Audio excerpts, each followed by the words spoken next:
베드로전서 2장 9절입니다. 시작. 그러나 너희는 택하신 족속이요 왕같은 제사장들이요 거룩한 나라요 그의 소유가 된 백성이니 이는 너희를 어두운 데서 불러내어 그의 기이한 빛에 들어가게 하신 이의 아름다운 덕을 선포하게 하려 하심이라. 다시 한번 봅니다. 그러나 너희는 택하신 족속이요 왕같은 제사장들이요 거룩한 나라요 그의 소유가 된 백성이니 이는 너희를 어두운 데서 불러내어 그의 기이한 빛에 들어가게 하신 이의 아름다운 덕을 선포하게 하려 하심이라. 아멘. 나는 누구인가?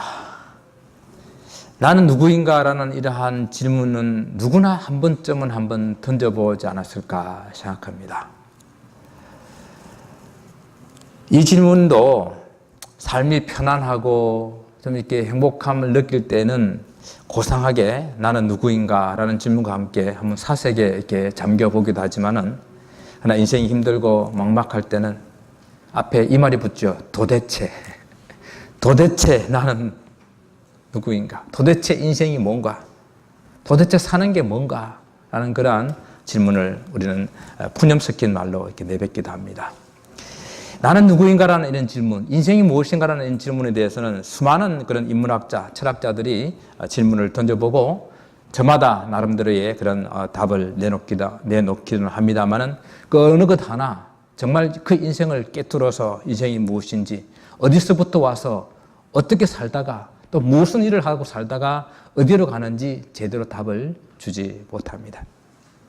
이 나는 누구인가라는 이 질문은 그렇게 고상한 어떤 철학적인 그런 답을 줄 수 있는 그런 철학자들뿐만 아니라 모든 사람들이 물론 그 처한 환경과 여건에 따라 다른 느낌, 다른 답을 우리는 얻기는 하지만은 그 인생에 대해서 늘 이렇게 질문하는 그런 질문입니다.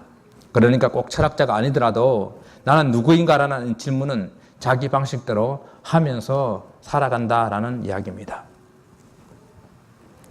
더군다나 우리 하나님 백성들은 저는 이 질문을 자주 해야 된다라고 생각을 합니다. 나는 누구인가? 나는 정말 어디서부터 왔는가? 나는 어떻게 살아야 하는가? 나는 무엇을 위해서 살아야 하는가? 그리고 나는 마지막에 어디로 갈 것인가? 하는 이 질문을 우리는 늘 해야 한다는 것입니다. 우리는 건강한 교회를 섬기기 위해서 우리가 건강한 교회를 세운다라는 말이 좀 어감이 이상해서 건강한 교회를 섬긴다 아니면 건강한 교회가 된다라는 그런 단어로 쓰고 싶습니다. 그래서 건강한 교회가 되기 위해서 성경 속에 어떠한 교회의 모습이 건강한 교회였는가, 정말 주님께서 원하시는 그런 교회였는가 우리는 계속해서 찾고 몸부림치고 있습니다. 교회가 사람이기 때문에 교회를 이루고 있는 성도 한 분 한 분이 분명한 자기 정체성, 나는 누구인가라는 정체성을 가지는 것은 너무도 중요하다고 생각을 합니다. 그래서 오늘 본문 말씀을 통해 가지고 나는 누구인가라는 그 정체성과 함께 그 사명을 성경이 말씀하고 있는 4가지 신분을 통해서 생각해 보기를 원합니다. 첫째는 내가 누구인지를 말씀해 주시는 오늘 본문의 말씀에서 택하신 족속이다라고 말씀하십니다. 택하신 족속. 이는 먼저 하나님께서 나를 택하시고 자녀 삼아 주셨다라는 것을 의미합니다. 하나님의 절대 주권과 절대 사랑을 가지시고 나를 택하셨다라는 것입니다. 그리고 나를 자녀로 불러주셨다라는 것입니다. 여러분, 우리가 그저 어쩌다 보니까 이 자리에 함께 있는 것이 아니에요. 하나님의 섭리와 계획이 있기 때문에 우리가 하나님의 자녀가 되었고 또 남가주 예수사랑교회로 이렇게 모여 있는 것입니다. 그 가운데는요, 어떤 분은 믿는 가정에서 태어나게 되셨고 또 어떤 분은 중간에 믿는 친구를 만나게 되셨고 또 어떤 분은 인생의 어려움 속에서 하나님을 만나게 되었고 또 그러다 보니까 어떤 분들은 인생의 중반이 훨씬 넘어서서 그렇게 또 주님을 만나서 주님 앞에 나오게 된 것입니다. 그러나 이 모든 것들 안에 우연이라는 것은 없어요. 하나님의 철저한 섭리와 인도하심 속에서 우리는 이 자리에 지금 모여 있다라는 것을 먼저 우리는 생각하셔야 됩니다. 여기서 택하신 족속이라고 말했다는 건 이야기는 택하신 한 사람을 의미하는 것이 아니라 그 한 사람을 택하셔서 그를 통해서 계보를, 가계를, 혈통을 이루실 것을 말씀하고 있는 것이에요. 하나님께서 한 가계와 혈통을 택하셨다라는 그런 말로도 이해가 됩니다. 이 개념은 하나님께서 아브라함을 선택하시고 그를 통하여서 한 민족을 이루시겠다는 그 약속의 말씀에서 기인하고 있습니다.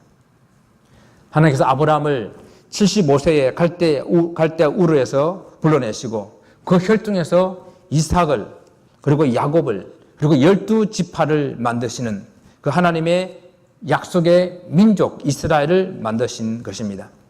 그래서 그러기 위해서는 먼저 아브라함이라는 한 사람을 택하시고 그를 약속의 땅으로 부르시는 하나님의 부르심이 있었고 그를 하여금 내가 열국의 아비가 되리라는 약속을 주셨고 하나님께서는 그 약속을 신실하게 이루어 나가셨습니다. 하나님의 부름을 받는 한 개인, 그 개인으로서의 나 한 사람은 바로 큰 민족을 이루는 시작이 된다는 것입니다. 하나님의 부름을 받은 나 한 개인이 바로 하나님의 나라를 이루는 기본이 된다라는 것입니다. 하나님께서 한 사람을 부르셔서 한 계보를, 한 민족을, 한 혈통을 만들어 내시는 것입니다. 여기서 바로 그 하나님께서 우리를 하여금 한 계보로 부르셨다라는 그 말씀입니다. 그러나 이 계보로 택하셨다고 해서 혈통이나 가족 전체가 다 무조건적으로 선택을 받는 것은 아닙니다. 아브라함의 아들 중에서 이삭만 선택받았잖아요. 이삭의 아들 중에서도 야곱이 선택을 받았잖아요. 그래서 하나님의 선택은 하나님의 전적인 주권에 의해서 이루어진다라는 것입니다.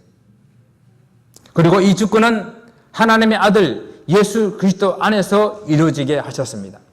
그래서 하나님의 선택하신 한 사람을 통해서 이루어지는 이 계보는 예수 그리스도를 통해서 이루어지는 영적 이스라엘이 된 것입니다. 혈통과 육적인 이스라엘은 지금 이 이스라엘을 말하는 거예요. 이 이스라엘은 성경에 나오는 이스라엘 백성들, 이 백성들은 오히려 하나님께서 보내주신 예수 그리스도가 그들에게는 걸림돌이 되었습니다. 다 걸려 넘어졌습니다. 그래서 사도 바울은 이 부분을 잘 설명을 하고 있습니다. 에베소서 1장 3절부터 5절까지 이렇게 말합니다. 찬송하리로다.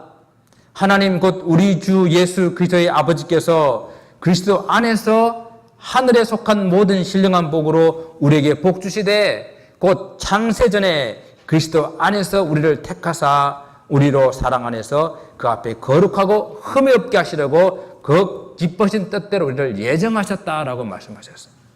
그리스도 안에서 하는 기쁘신 뜻대로 우리를 부르셔서 예정하셨습니다. 예수 그리스도로 말미암아 우리를 바로 하나님의 자녀 되게 하셨습니다.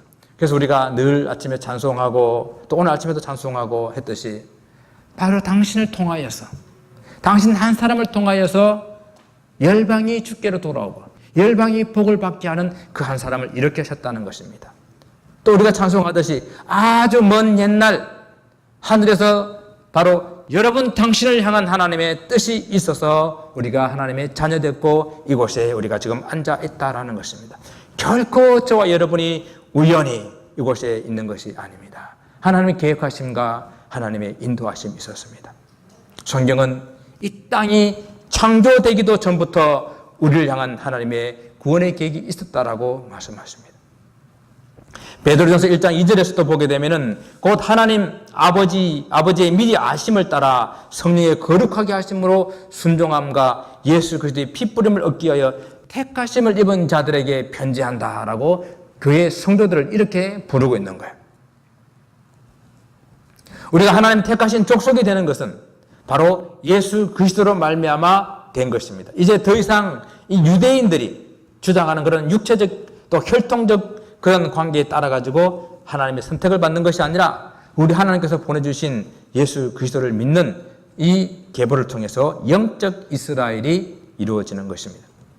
그러므로 내 자신이 예수 그리스도를 통해서 하나님의 아심받고 하나님의 자녀로 예정이 되고 선택을 받아서 구원을 얻게 되었다는 것을, 이것을 우리는 분명히 확실히 알아야 한다는 것을. 우리가 하나님의 자녀 됐다고 하는 것, 우리 이 자리에 앉아서 하나님의 성도가 됐다고 하는 것이 어떤 의미인지, 무슨 의미인지, 우리는 여기서 나는 누구인가라는 그 의미를 찾아야 된다는 것입니다. 만약에 우리가 이 의미를 분명히 깨달아 안다고 한다면은, 다 그런 것은 아니지만 비록 세상에서 좀 인정을 받지 못하는, 좀 알아주지 못하는 그런 삶 속에 있다 하더라도 하나님께서는 만세전부터 내가 너를 안다, 내가 너를 미리 알고 너를 택하였다라고 말씀하시는 그 음성을 들으시기를 바랍니다. 비록 세상에서 그렇게 유명하지 않아도 큰 업적을 남기지 못했다 하더라도 하나님 앞에서는 내가 내 이름을 안다. 하나님 앞에서는 우리가 다 유명한 자들입니다. 세상이 우리를 그렇게 별로 귀하게 여기지 않는다 하더라도 우리는 하나님 앞에서는 너무도 존귀한 자로 창세전부터 하나님이 택하시고 우리를 부르신 자들이라는 것입니다. 이러므로 우리는 하나님의 택감을 받은 자로서 늘 마음의 기쁨과 이 확신을 가지고 감사하며 살아가야 합니다. 택하였다는 것은요, 하나님은 결단코 택하신 것을 버리시지 아니하시는 그 하나님의 약속의 말씀에 따라 저희를 주신 내 아버지는 만유보다 크심에 아무도 아버지 손에서 빼앗을 수가 없다라고 말씀하시는 그 주님 말씀처럼 누구도 우리를 하나님 손에서 빼앗아갈 수가 없다는 것입니다. 택함받은 사랑하는 성도 여러분, 하나님께서 여러분을 택하셔서 이 자리에 불러 모아주셨기 때문에 우리는 다음의 질문, 그러면 우리는 이곳에서 무엇을 할 것인지를 다음에 물어보실 수 있기를 바랍니다. 두 번째로, 내가 누구인지를 말씀해 주신 두 번째 신분은 우리를 왕같은 제사장이라고 부르고 있습니다. 성경은 한 성도 한 분 한 분, 한 사람 한 사람을 왕같은 제사장이라고 말씀하셨습니다.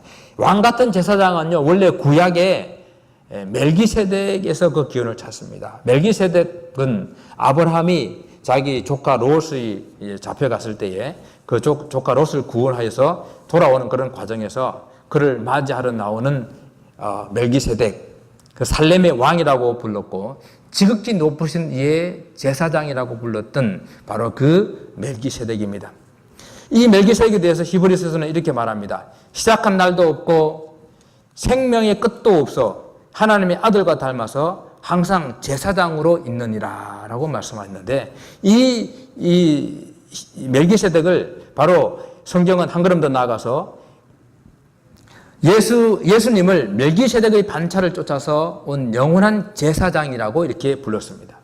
또 한 걸음 더 나아가서 이렇게 이 예수님을 믿는 성도들도 왕같은 제사장이라고 오늘 본문은 말씀을 하고 있는 것입니다. 성도들을 왕과 같은 제사장이라고 말씀하실 때는 왕과 같이 존귀함을 받는 제사장, 혹은 우리가 제사장직을 감당하게 될 때에 왕과 같이 존귀함을 받게 될 것이다 라는 그런 의미가 이 속에 들어있어요. 여러분, 성도들이 이 세상 살아가면서 어떠한 일을 하게 될 때에 정말 이와 같이 왕과 같이 존귀함을 받을 수 있을까요? 제사장직이라는 거예요. 제사장직. 원래 구약 성경에 나오는 제사장은 어떤 일을 합니까? 이 제사장은 하나님 앞에서 백성들과 자기를 위해서 제사를 드리는 일인데, 백성들의 제사를 도와주고 혹은 백성들을 대신해서 제사를 드리는 사람이 제사장이에요. 그래서 구약에는 이 제사장의 직분이 너무도 중요했습니다. 백성들은 이 제사장이 아니면 하나님 앞에 죄를 용서받을 수 있는 길이 없었어요. 그래서 요소를 받고 다시 하나님 앞에 살아갈 수 있는 그 길이 제사장을 통해서 일어났습니다. 그런데 신약에서는 이 제사가 더 이상 드릴 필요가 없게 되었습니다. 왜? 예수 그리스도께서 당신의 몸을 하나님 앞에 십자가에 올려드림으로 영원하고 완전한 제사를 드렸기 때문에 이제는 더 이상 제사를 드릴 필요가 없이 이 예수 그리스도의 이름으로 하나님 앞에 나가게 하신 것입니다. 그래서 히브리 성경은 예수 그리스도를 영원한 제사장이라고 부르고, 그 제사장을 우리가 믿으면서 나갈 때에 우리 또한 하나님의 제사장으로 살아갈 수 있다라는 것이 오늘 본문의 말씀입니다. 원래 대제사장은 한 분밖에 없어요. 성경에서는 보기에는 그 제사장들이라고 대제사장들이라고 나오겠지만 그는 로마가 자기들 정권 야욕을 위해서 그냥 원래 제사장은 종신직이거든요. 종신직인데 살아있는데 불구하고 파면시키고 다른 사람을 대제사장으로 삼아가지고 대제사장들이 많이 있었습니다. 그러나 원래는 대제사장은 한 분밖에 없어요. 대제사장은 이 한 분으로서 하나님의 지성소에 모든 백성들의 죄를 가지고 유일하게 하나님 앞에 나갈 수 있는 단 한 사람, 그 사람을 대제사장이라고 그래요. 그래서 오늘 이 성경 히브리서에서는 바로 우리의 예수 그리스도를 우리의 대제사장으로 말씀하고 계시고, 베드로서 2장 5절에서는 너희도 산돌같이 신령한 집으로 세워지고 예수 그리스도로 말미암아 하나님이 기뻐시게 받으실 신령한 제사를 드릴 거룩한 제사장이 될지니라 라고 명령하고 있습니다. 우리 모두들에게 예수님 때문에 우리의 대제사장이신 예수님으로 말미암아서 너희들도 삶 가운데서 거룩한 제사장이 되라라고 말씀하시는 거예요. 여기서 산돌은 예수 그리스도를 가르칩니다. 원래 돌이라는 것은 죽은 거 아닙니까? 그런데 이 산돌이라고 이렇게 명령하고 있는 것은 예수 그리스도께서 죽어서 무덤에 갇히셨는데, 무덤에 묻히셨는데, 그 주님께서 다시 부활하심으로 산 생명이 됐기 때문에 이 돌을 산돌로 비유해서 이 산돌은 예수님을 비유하고 있습니다. 그래서 그 산돌이 신령한 집에서, 이 신령한 집은 하나님의 성전을 상징하지만은 신약에서는 교회를 의미합니다. 그래서 성도라고 하는 것은 예수님처럼 이렇게 산돌이 되어서 신령한 집인 하나님의 교회를 함께 세워나가는 존재, 그 안에서 거룩한 제사장의 직분을 감당하는 그런 존재라는 의미입니다. 그러면 신령한 신약의 성도들은 하나님께 드리는 예배를 통해서 왕같은 제사장의 직분을 가지게 됐다는 거예요. 신약의 성도들은 왕같은 제사장직인 그런 직분을 가졌기 때문에 오늘 드린 이 예배가 정말 왕같은 제사장직을 감당하는 그런 예배가 되어야 돼요. 이 제사장직인 그런 예배라는 것은 무슨 예배를 말하는가 하면은, 예배가 단지 나 하나 구원받아서 하나님 감사합니다, 하나님을 찬양합니다, 그것으로 끝나는 그런 예배가 아니라, 우리들의 예배가 아직도 믿지 않는 저 세상의 영혼들을 바라보며 그 영혼들을 구원하기 위한 그런 예배, 그리고 언제든지 우리 예배는 문이 활짝 열려 있어가지고 세상에 믿지 않는 영혼들이 언제든지 들어와서 구원받을 수 있는 그런 예배, 그리고 또 우리 예배가 제사장적인 예배가 된다는 것은 여전히 세상 가운데에 죄악 가운데 살아가고 있는 사람들을 바라보며 우리가 제사장같이 울고 그들의 아픔을 끌어안고 가슴을 치며 통곡하는 그런 예배, 그런 예배를 제사장적인 그런 예배라고 하는 것입니다. 오늘 장로님 그 기도를 통해서도 우리가 이 세상이 지금 고통당하고 있잖아요. 이 세상이 어려움 가운데 있잖아요. 그 어려움을 다 몰라라 하고 우리는 구원받았으니까 우리 안에서 그냥 우리는 찬양하고 감사하고 우리끼리 먹고 마시는 그런 교회가 아니라 세상의 아픔을 같이 끌어안고 울 수 있는 그런 예배, 그런 예배를 제사장적인 예배라고 하는 것입니다. 그래서 우리는 매 예배 때마다 믿지 않는 영혼들을 초청하여 이곳에서 하나님의 그 놀라운 구원을 맛보게 하는 그런 예배가 되어야 돼요. 매 예배 때마다 정말 저 세상에 있는 그런 연약한 성도들 바라보며 또 세상에 아픈 것들을 바라보며 함께 우리 기도하고 그들을 위해서 통곡할 수 있는 그런 예배가 되어야 된다는 이야기. 저는 이것이 예배의 참된 회복이 아닌가 생각합니다. 물론 예배의 회복을 여러 각도에서 이렇게 볼 수 있겠죠. 그러나 우리는 정말 하나님께서 원하시는 그런 선교적인 그런 교회를 지향하면서 건강한 교회의 그런 모습들을 이 신약 교회 속에서 함께 찾아보려고 애쓰고 있지 않습니까? 그래서 오늘 베드로 사도가 신약 교회에 많은 그런 핍박과 혼란 속에서 힘들게 신앙생활하고 있는 그런 교회를 향해서 너희들은 왕 같은 제사장이야. 너희들 하나님께서 선택한 거룩한 그런 백성들이야 라고 말하면서 위로하고 있는 이 말씀 속에서 우리 교회가 어떤 모습으로 회복되어야 할까 그 의미를 찾고 싶은 것입니다. 우리 예배가 진정 이 세상을 품을 때에, 우리 예배가 세상을 하여 문을 활짝 열 때에 하나님께서 기뻐하시는 영적인 예배, 회복되는 그런 예배가 될 것이라고 저는 확신합니다. 정말 이런 예배를 드리는 것이 저와 여러분이 존귀한 거룩한 그런 왕적인 제사장의 예배가 되는 것입니다. 또한 성령께서 성도들의 마음에 거하시기 때문에 성도들은 바로 성령의 전이 되거든요. 우리 속에 하나님의 성령이 거하시기 때문에 우리 몸은 하나님의 성령이 거하시는 전이 되잖아요. 그러니까 예배라고 하는 것은 이 교회 문을 열고 나가는 그 순간에 예배가 끝나는 것이 아니라 또 다시 이 문을 열고 나갈 때에 이 세상 가운데서 여러분의 예배는 시작되는 것입니다. 그러면 그곳에서 우리는 신약의 이 예배는 성도들의 삶으로 드리는 거룩한 산 제사가 되어야 된다는 이야기죠. 주일에 모여서 드리는 예배뿐만 아니라 각자의 삶 속으로 흩어져서 드리는 그 예배가 또한 회복되어야 됩니다. 이 예배가 회복되는 것은 이 예배 또한 거룩한 제사장적인 그런 예배로 세상 가운데에 아파 힘들어하고 있는 고통 속에 있는 저들을 바라보며 그들을 함께 끌어안고 살아가는 그런 제사장적인 그런 삶, 그런 삶을 드리게 될 때에 그 삶이 거룩한 산제사가 될 수가 있습니다. 사랑하는 성도 여러분, 또 이 한 주간을 사시게 될 때에 이 세상을 끌어안고 힘들고 연약한 성도들을 위로하고 권면하고 찾아가고 그런 제사장적인 그런 살아있는 예배가 되시기를 주님 이름으로 축원을 드립니다. 나는 누구인가? 나는 누구인가를 깨닫게 해주는 세 번째 이 신분은 거룩한 나라라고 우리에게 말씀해 주십니다. 원래 이 표현도 하나님을 섬기기 위해서 특별히 구별된 이스라엘 백성들을 가리키는 그런 단어였습니다. 그래서 유대인들이 선민의식을 하게 되면 대단하잖아요. 그래서 저희들이 이스라엘 살 때도 우리한테 특별하게 나쁜 것 한 것도 없는데도 그들 바라보면 마음속에서 그냥 그 미운 마음을 가지면 안 되는데 그냥 그런 마음이 이렇게 솔솔 올라올 때가 참 많았어요. 그냥 너무 잘나서 정말 있죠. 잘나서 정말 유대인들 바라보면 정말 잘났다 이렇게 말하고 싶을 때가 너무 많아요. 그런 선민의식으로 똘똘 뭉쳐있는 그런 유대인들, 그 유대인들을 가리켜서 자기들이 거룩한 나라라 이렇게 불렀거든요. 사도 바울도 그렇게 생각했었어요. 그렇게 알았었어요. 그런데 그를 다메섹에서 주님께서 그를 만나주심으로 그것이 아님을 그가 깨달았던 거예요.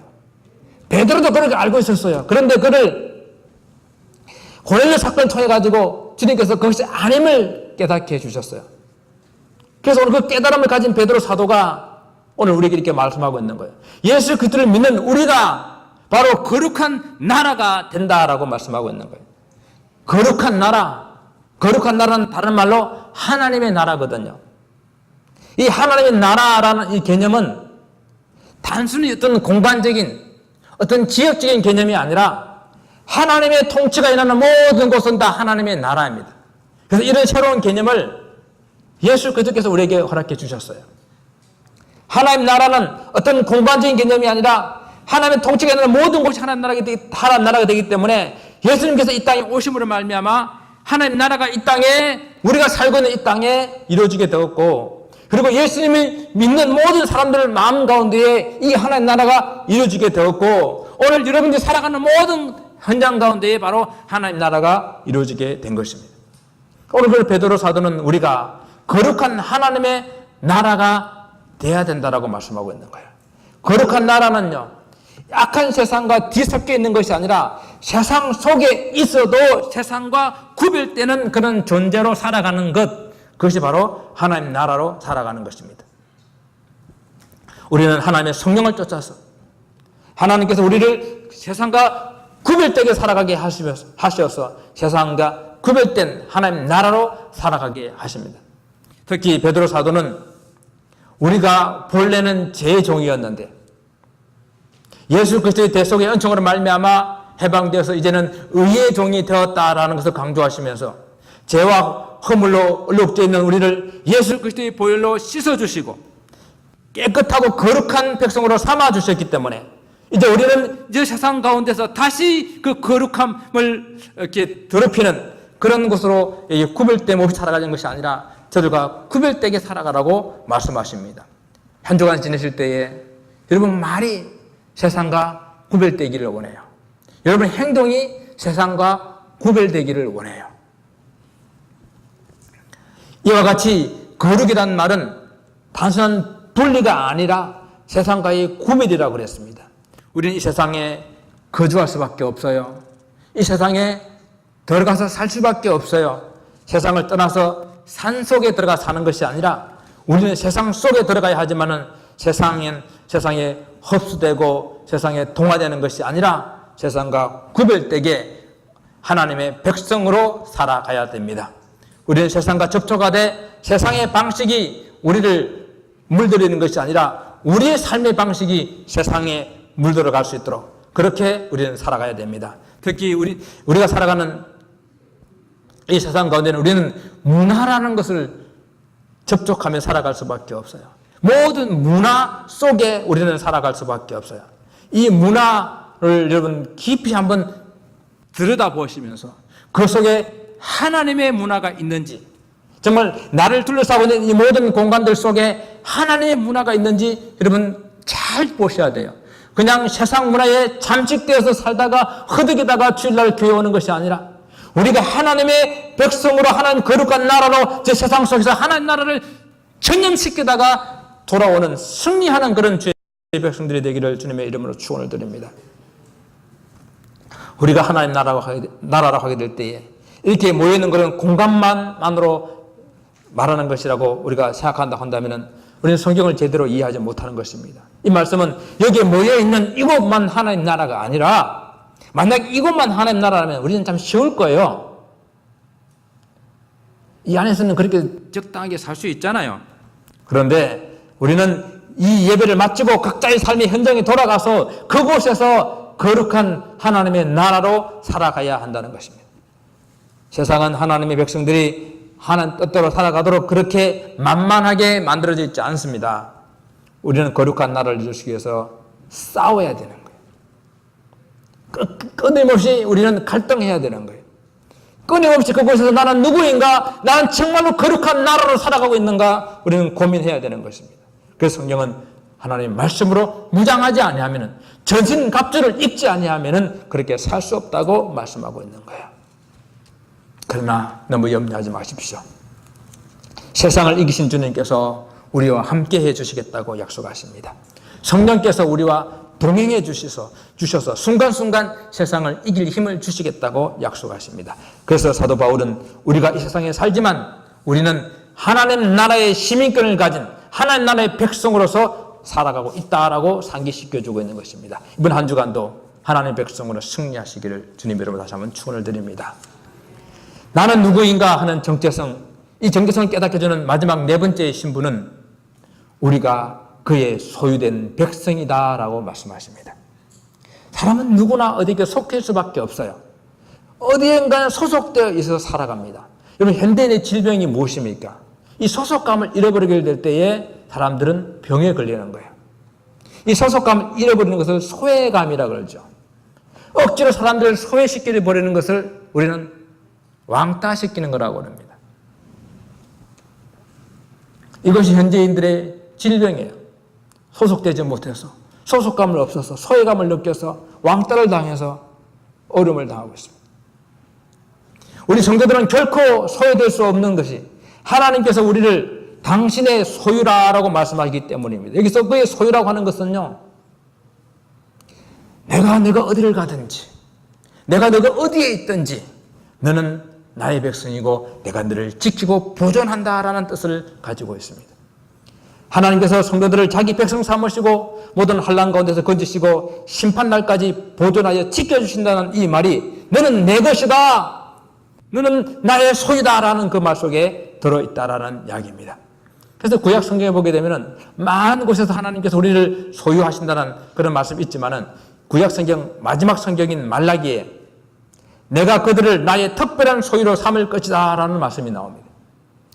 이제 하나님께서는 지금까지 하나님의 소유였는데 특별한 하나님의 소유로 삼기 위해서 예수 그리스도, 독생자 예수 그리스도를 이 땅에 보내셔서 그의 핏값으로 대신 지불하시고 새로운 백성, 영적 이스라엘, 주님의 몸된 교회를 세우겠다는 그 약속의 말씀인 것입니다. 그렇습니다.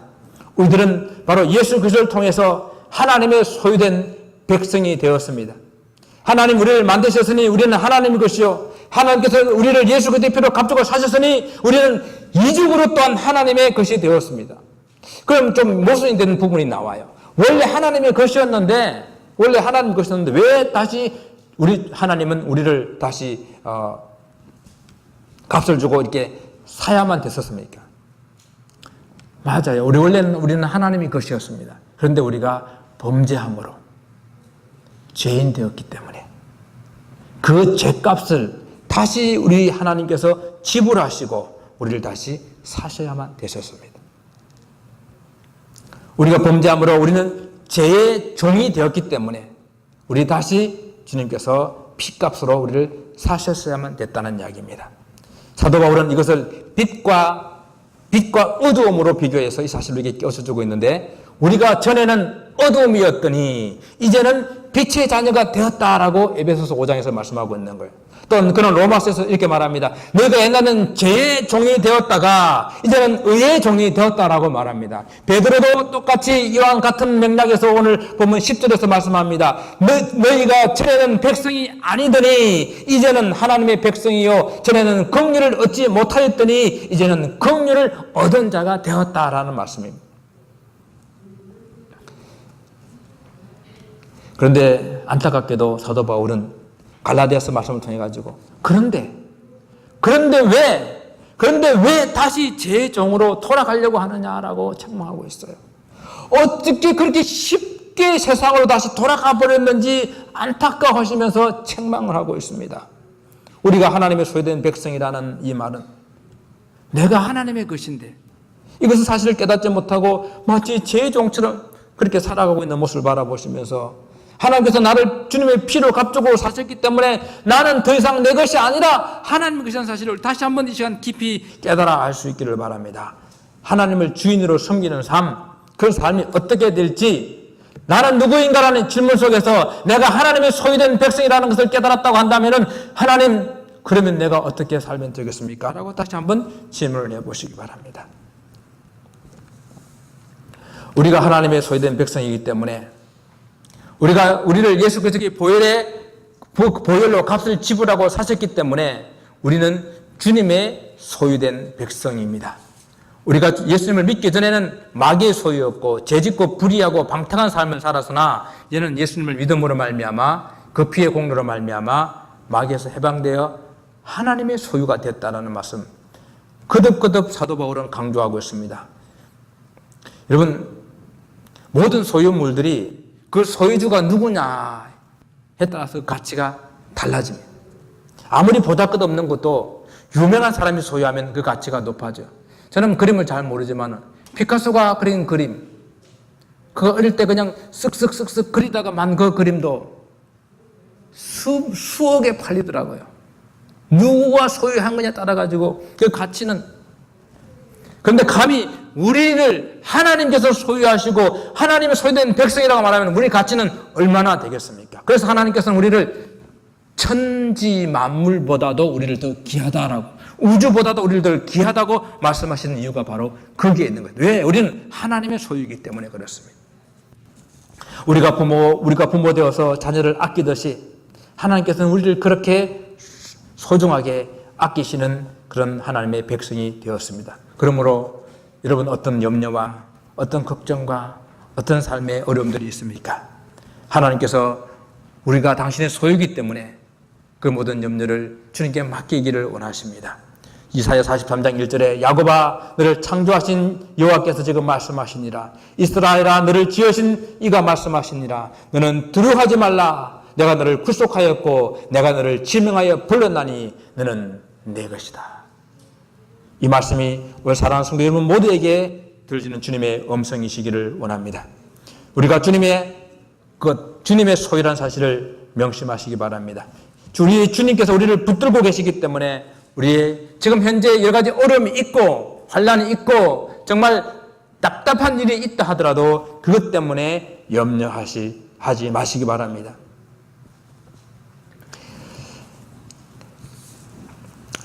너의 길을 여호와께 맡기라. 그러면 저가 너를 인도하시리라. 하나님께서 우리의 목자 되셔서 좀 우리의 걸음걸음을 인도하시는 우리의 목자 되시는 우리 주님께서 여러분 삶을 인도해 주실 것입니다. 그래서 우리는 오늘 우리에게 남아있는 정말 내가 누구인가? 나는 누구인가라는 것을 분명히 깨달았다고 한다면 다시 우리는 질문해야 될 것이 그러면 나는 어떻게 살아야 할 것인가? 무엇을 하며 살아야 할 것인가? 이 질문을 다시 한번 들어보시면서 오늘 이 나에 대한 나는 누구인가라는 질문에 대한 분명한 답을 얻으시고 또 우리가 이 오늘 본문의 설교 말씀에 결론을 내리면서 그럼 이렇게 나는 누구인가? 나는 이 신분의 자기 정체성을 깨달아 아는 것이 왜 그렇게도 필요하고 중요할까라는 것을 생각해 보며 결론을 내리기를 원합니다. 내가 내 정체성을 알고 내가 누구인지를 분명히 알게 되게 되면 정말로 하나님께 감사할 수 있을 거예요. 정말로 하나님을 찬양할 수 있을 거예요. 정말로 우리는 행복하게 살 수 있을 거예요. 그런데 우리가 정체성을 알아서 행복하고 감사하고 하나님을 찬양하는 이 삶, 이게 전부일까요? 정말 이것 때문에 하나님께서 우리를 불러주셨고 선택해 주셨을까요? 오늘 우리 성경 9절 후반절 부분에 같이 한번 읽어보겠습니다. 후반절 보게 되면은, 이는 너희를 어두운 데서 불러내어 그의 기이한 빛에 들어가게 하신 이에 아름다운 덕을 선포하게 하려 하심이라. 앞에 나오는 택하신 족속이요, 왕같은 제사장이요, 거룩한 나라요, 그의 소유된 백성이라고 우리의 정체성을 분명하게 알게 해주시고 만들어주신 그 이유가 무엇인가 하면은 아름다운 그 덕을 선포하게 하기 위함이라고 오늘 말씀하고 있는 것입니다. 우리의 정체성은요, 분명한 축복이에요. 분명한 특권이에요. 그런데 이 특권과 이 축복을 주신 목적이 있음을 우리는 깨달아 알아야 됩니다. 그 목적이 바로 아름다운 덕. 아름다운 덕이 뭡니까? 복음이죠. 주의 복음이에요. 주의 복음을 선포하는 바로 이것이 우리 인생의 목적인 것이에요. 어둠 속에서 영원히 죽을 수밖에 없는 우리를 불러내어서 이렇게 하나님의 영광의 빛 가운데에 모아주시고 주님의 몸된 교회를 이루게 하신 바로 그것은 주의 복음을 열방 가운데 전해라고 하는 바로 주님의 뜻이 우리 교회의 존재의 목적이라는 이야기입니다. 그렇지 않고서는 우리의 인생에 의미가 없고 그렇지 않고서는 우리가 구태여 여기 모여가지고 이곳에서 이렇게 교회를 이루는 의미가 없다는 이야기입니다.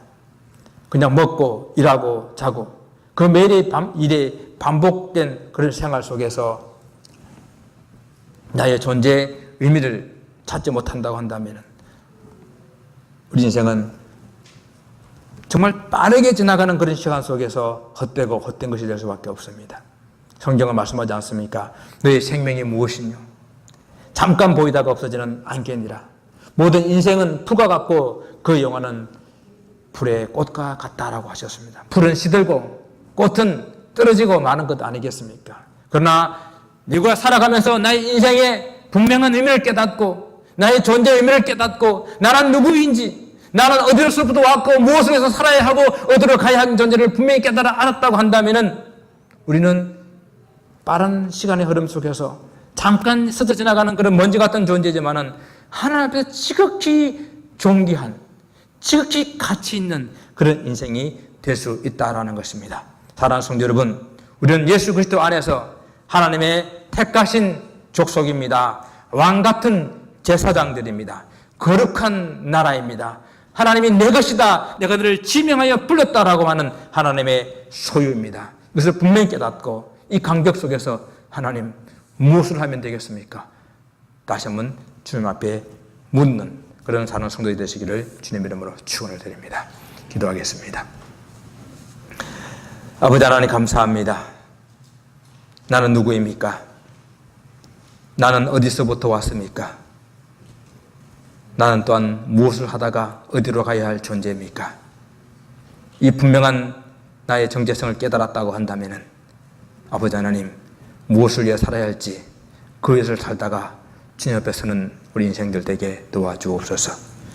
우리를 하나님의 거룩한 백성이요 왕같은 제사장이요 거룩한 나라요 너는 내 것이다 부르시는 소리된 백성임을 분명히 깨닫고 감사하며 기뻐 뛰며 사명 위에 살아가는 주의 몸된 교회 되게 축복하여 주옵소서. 감사하고 예수 그리스도 이름으로 기도드리옵나이다.